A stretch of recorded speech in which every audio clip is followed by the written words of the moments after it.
Hello and welcome to GuyLogicGaming. My name is Temko and this is Empires Apart, published by the people over at Slitherine. You can already guess what kind of game it is. It's an RTS game with a unique little twist, or 6000. It's an RTS, you can play it 1v1, you can play it up to 8-player matches, you can make alliances in the matches. There is quite a bit here in terms of RTS gameplay you can do, including a online multiplayer ranked mode, which is fantastic. But as an RTS game, there are a lot of things we need to know when we dive into a game. Most importantly of that are of course hotkeys, unit compositions, and tech trees. How does that work? How does it do? Well, Empires Apart has a couple of ways for you to get into the game, to learn mechanics, learn the differences between the 6 available races, and there are quite a few differences between these races, which is really good, and also learn how to play them best. For that, they have an encyclopedia where you can look through the various races, all 6 of them, and see how they progress, what the costs are of all their tech trees, what buildings they unlock, what you need to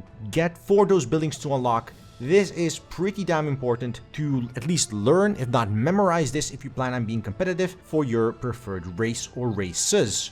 Also, obviously, there's a single player mode with a tutorial and a bunch of challenges, as well as a sort of gimmicky survival mode. Survival mode is really exactly that. You get resources during the day, and at night enemies keep attacking you in waves, and you just survive until you die eventually from the pressure of the waves. Challenges though are pretty damn interesting, and you can see I've done a couple of them, but each of them for the races allows you to complete the challenge based on micromanagement and units specificity in certain capabilities. So for Death from Above, for example, the one I'm highlighting here, you have to dodge a spear thrower from a different empire that is throwing spears at your archers, but the spears are predetermined in where they'll land the moment they leave his hand. So you have to be really fast at turning your archer in the opposite direction so the spear doesn't land on top of them. It's really cool, and you can practice using the challenge modes in a variety of different mechanics, unit compositions, and other micro tactics. I'm really happy this is in the game, as it provides players a way to improve on certain things they might never catch onto if they're just playing against the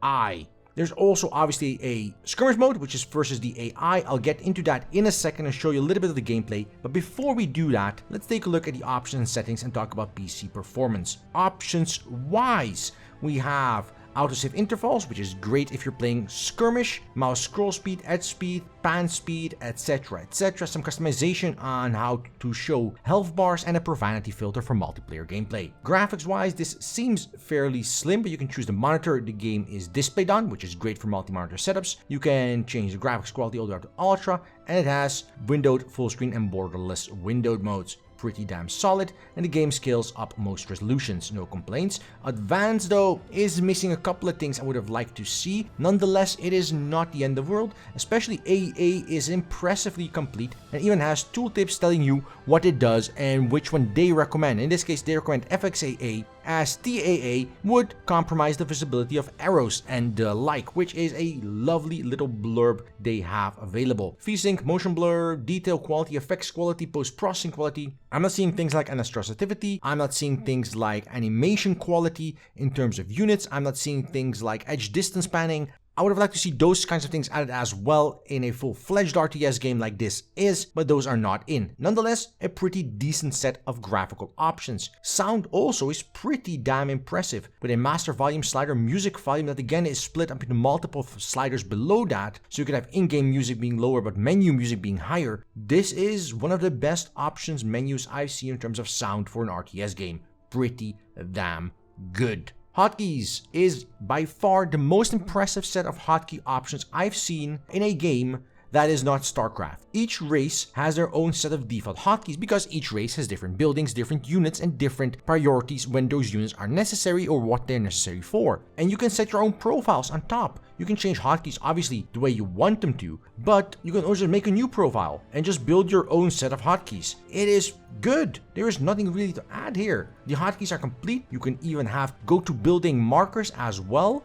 which is always a really good thing, something that StarCraft does really well, with location binders where you can bind and directly go to a location on your map. Also available here, fantastic, no complaints whatsoever. This options menu, outside of some minor gripes on nuance and detail, is pretty damn complete, and the performance matches that as well. I have not had any dips, stutters, crashes, or other issues with the game at all. That said, not everything is as rosy as it seems when you go into gameplay, but that has nothing to do with the PC performance and everything to do with the unit AI. So let's go ahead and dive into gameplay and take a look at the skirmish mode of Empires Apart.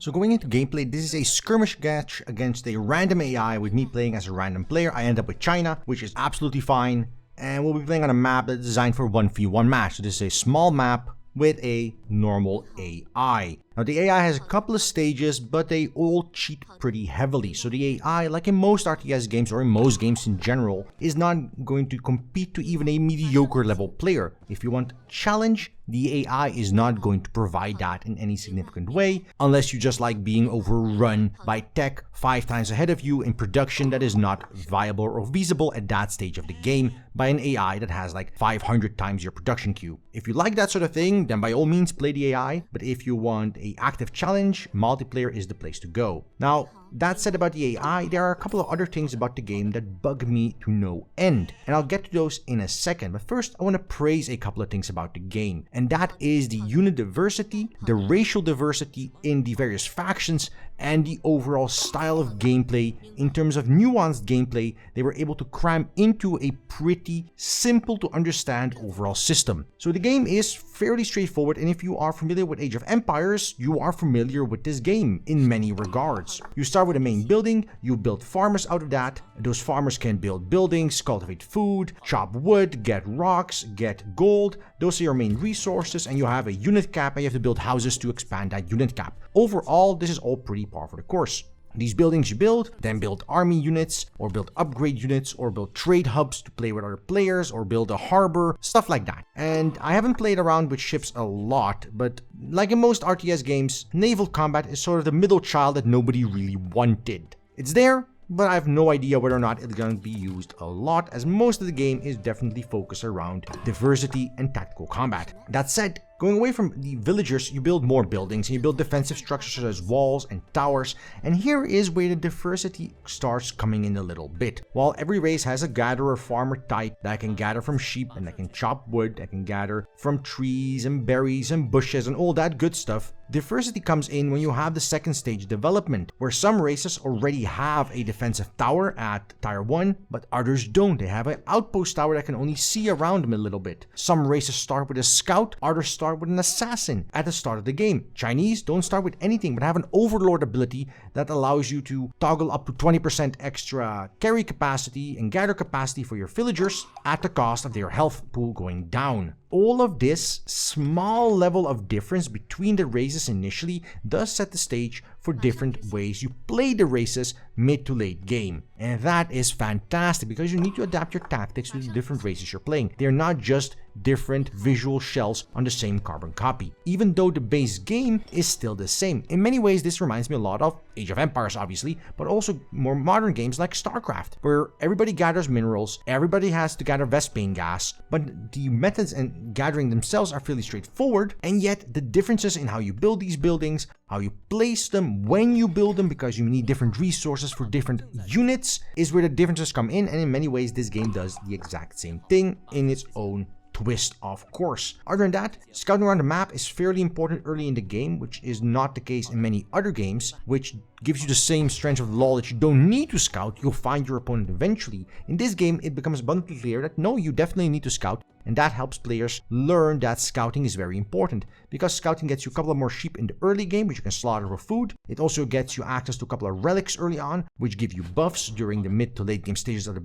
game passively, and it allows you to sort of get a feel for the lay of the land. And if you didn't have these benefits from scouting, many players wouldn't, which would result in them being smash hammered by an opponent that does. So this way, everybody is going to be farming from the get-go. Secondly, the way the game goes from the early stages in cultivation to the second stage and third stage is that all the upgrades are also pretty homogenized in terms of what they do and how they work. but in between different races, different upgrades are added or subtracted to give that race their own little twist, which is pretty damn good. So if you're familiar with one race, you're pretty familiar with all of them in a generic sense. But to get really good, if you want to be ranked, you want to be competitive, you're going to have to find those nuances, which I mentioned early on in the review when talking about those challenges, that different units have different ways of attacking and different ways of path. These nuance differences do add up to a very distinct different faction in terms of play, as well as in terms of overall progression as you go through them. Now, I'm personally a great fan of the Chinese.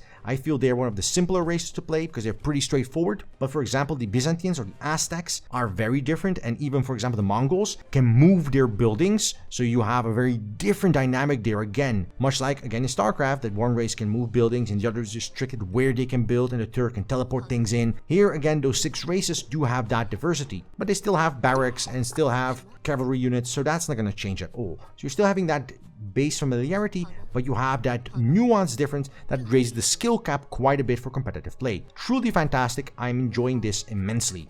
Now, on to economy and progression then. Because at the end of the day, it's not yes, your goal is to kill your opponent. Pretty straightforward, right? Well, how do you do that? Initially, you start with a couple of base buildings, and the Chinese start with a barracks. They can get a couple of base units out. They start with a watchtower, and that is basically it until they get the first economy upgrade or the first military upgrade. Buildings are split in components: generic buildings, economy buildings, as well as military buildings. It's pretty straightforward. Your economy buildings are the ones that you use to gather economy. You do that by getting more buildings for economy things like upgrades or merchants or better walls, stuff like that. And at the same time, these higher upgrades also unlock new units. And you can find these upgrades in the top. There's 2 upgrades for each: a basic military upgrade, a basic economic upgrade, and a advanced military and economic upgrade. And you can use these by gathering resources. So again, when you upgrade to 2nd tier in terms of technology is important based on your race, because different races can have different strengths in the mid to late game or early to mid to late game. Pretty damn fantastic implementation in terms of that, because you have to always keep in the back of your mind that you're not upgrading too late because you're way too heavy on the low tier Tech 1 units that can be easily smashed down with the higher tier units. But if you're upgrading too fast, you might not have enough units to defend against a larger army of low tier units. It's a wonderful system that rewards scouting, rewards insight, rewards proper planning and execution, and overall just rewards good game sense, and that is a good thing indeed. So overall, a pretty tight comparison between this and StarCraft, because at the end of the day, you can only do things so many ways when you have the same basic high micromanagement intensity formula that games like this do. No complaint here at all though, because it is very different from StarCraft in almost every other regard. And that is a fantastic thing to see in the modern age. It's really fast-paced, unlike games like Grey Goo that had a lot of issues with their pacing and movement and just didn't feel great when it came to that part. This game is responsive, it's snappy, units move hit and from really fast, there is no feeling of sluggishness or lag in activity, and whenever you perform an upgrade, whenever you reach out and build an outpost to gather more resources, you weigh that against the benefits and the challenges you're dealing. When you go out with a couple of units to skirmish, you are aware that your opponent is doing the same. You're trying to gather map control, you're trying to figure out what your opponent is doing. You're not just looking for their main one base, you're looking for outposts, for resource gathering locations. You're looking whether or not they've taken various artifacts and wonders around the map. You're looking around, you're being active on the map. At the same time, you're fortifying your defenses, you're building up your economy, you're building up your tech tree. It's a wonderful back and forth, and when players are of equal skill, it will truly be an enjoyable gameplay experience. Obviously, when you're playing the AI, it either rolls over you because it cheats, or you roll over it without any real challenge, as you'll be seeing in this match. I'll be rolling over the AI, which is the Mongolian faction. Economy is, again, fairly simple, so you gather the resource of food, wood, gold, and stone. You gather them by having villagers gather them. It's pretty straightforward, and you use it to build units or upgrades. Again, that balance. Are you building units? Are you building upgrades? Are you upgrading your technology to the next tier? Pretty damn fantastic, no complaints whatsoever. Your unit cap is upgraded by building more houses, so you also have to balance when you're building houses versus when you're building more units to keep that flow going as you go forward, and eventually some smart player is going to have the best balance between those. On to controls then and how armies operate, and this is where I enter with a couple of annoyances, a couple of issues that sort of just annoy the living shit out of me. While everything in terms of buildings and economy and overall flow of the game is very well done, and map design overall is very well done. As soon as units need to start making decisions in terms of unit AI, when they're attacking, when they're healing, when they're retreating, what they're attacking, and attack prioritization, or even pathfinding prioritization in where they're going and how they're going to get there, a lot of minor issues crop up. A very simple example is that a unit going from A to B and has to cross a forest. Out of 10 times I've sent that unit through that forest, only twice did it take the literally shortest route, and several times it just took a route around that for some unseen reason, taking about twice as long to get to that location. In many other scenarios, my cavalry units would lose their minds because they're unsure whether the wall they're standing in front of or going around and attacking from a different direction is faster or slower, because they're pathfinding and locking into other units, which cause them to recalculate their pathing, which cause them to lose their minds and spin around in a circle eternity. That is fairly frustrating, causes a lot of annoyance, and causes unnecessary micromanagement of your units overall. On top of that, attack prioritization and overall combat, like for example StarCraft's move and attack commands, really aren't that easily accessible. Unlike various other hotkeys for buildings and production queues and all that stuff that are available at your fingertips, unit commands and compositions in terms of formations, position holding, guarding aren't as obvious. And the same applies for things like alerts when you're being under attack, or your villagers running away. They just sort of waddle in their direction, and if multiple villagers being attacked around them, there is no real response. Allies are not going to fight for them. There is a lot of annoyances with a unit AI that is fundamentally weak as all hell, that causes me a lot of headaches when playing the game. And not just in terms of prioritization when they're defending or attacking. On several occasions, I've had units where I've explicitly given the command to stay at that location because they're a defensive bulwark, just stage units across the map with no regard, and then obviously if you don't notice that, you lose those units because they get overwhelmed by the next attack wave of your opponent. If there is a major critique I can give Empires Apart, and I have a lot of good things to say about Empires Apart, it is that unit AI, it is that overall movement AI that causes me a tremendous amount of headaches. That said, another minor critique is the art style, at least insofar as it pertains to knowing what the hell is going on with what unit. So the art style itself is a little bit low fidelity in terms of the visual style. It's all polygonal shapes, it's all hard edges, and that is a fine style indeed. It fits greatly with the theme, and it overall looks fantastic. No real complaints on the visual style. It also runs great, as I mentioned earlier, so again, no real complaints regarding that. But when you look at units, it is very hard to discern Unit A from Unit B unless you're very familiar with those specific units. Unlike StarCraft, or unlike even things like Supreme Commander, where you could look at two units and notice a difference immediately, often here I'm baffled by whether or not a mounted unit is a mounted archer, a heavy cavalry archer, a melee mounted cavalry unit with a sword, until they start swinging their weapon, or until they start running back and forth. They look very similar to one another. And the same applies for many melee units. Yes, they're all wearing these vests with the same color, and yes, you could technically see the spear, but if you have 50 units on the map and you have to look which one has the spear and which one has the bow, then it's kind of annoying to separate them easily. And yes, you can do that by selecting the icon in the bottom right or bottom left, or you can double click on them, so there are some ways to do it, but visually you often lose some clarity that results in a lot of annoyance, in my opinion. Another minor gripe is, again, controlling those units. Normally in many RTS games, when you have combat units interspaced with your non-combat units, in this case villagers, and you drag select, you don't select both of them, or you can use a control key or command key to modify that selection to only select either the villagers or the combat units or whatever. In this game, none of that is available. And while you can gather buildings together and queue them up together, and there's a lot of commands that do make sense in many ways, like I mentioned earlier, the go to map location commands, these are omitted for some reason, and that is a glaring flaw in my opinion. So there are definitely places where the game can heavily improve. Now onto the UI and overall clarity of it. As I mentioned, a lot of things in the UI are within finger's reach. Hotkeys are really clear, everything is well organized in terms of what is where, special abilities are always on the same keys for different units, and you always have a pretty clear distinct picture of what is on cooldown, what isn't, what is available and what isn't. Overall, no real complaints in this regard at all. It's a pretty solid system. You also have a couple of other things in the top, like obviously your resources, but also how many idle workers you have, whether or not you auto-replenish farms if you want to or not want that, depending on your resource production. Overall, no real complaints in that regard, but then when you are trying to zoom in on a more detailed, nuanced level, like again, you're trying to place formations for units, you're trying to get more information on specific units, you're trying to pull out units that are low health, or you're trying to heal units, targeting and locking into them becomes a lot harder. And the same goes for upgrades that are in the top sort of hidden away and there's no real hotkey to use them. So you sort of have to pause whatever you're doing and slowly click on the upgrade so you don't misclick and then end up doing something completely different you don't want. That is a bit annoying. Further, things that are fairly important like attack strength and the like for your various units aren't always equally easily visible. And the same applies for a couple of things like upgrade timers and stuff like that. There are a couple of annoyances here and there that do cause me a bit of headache.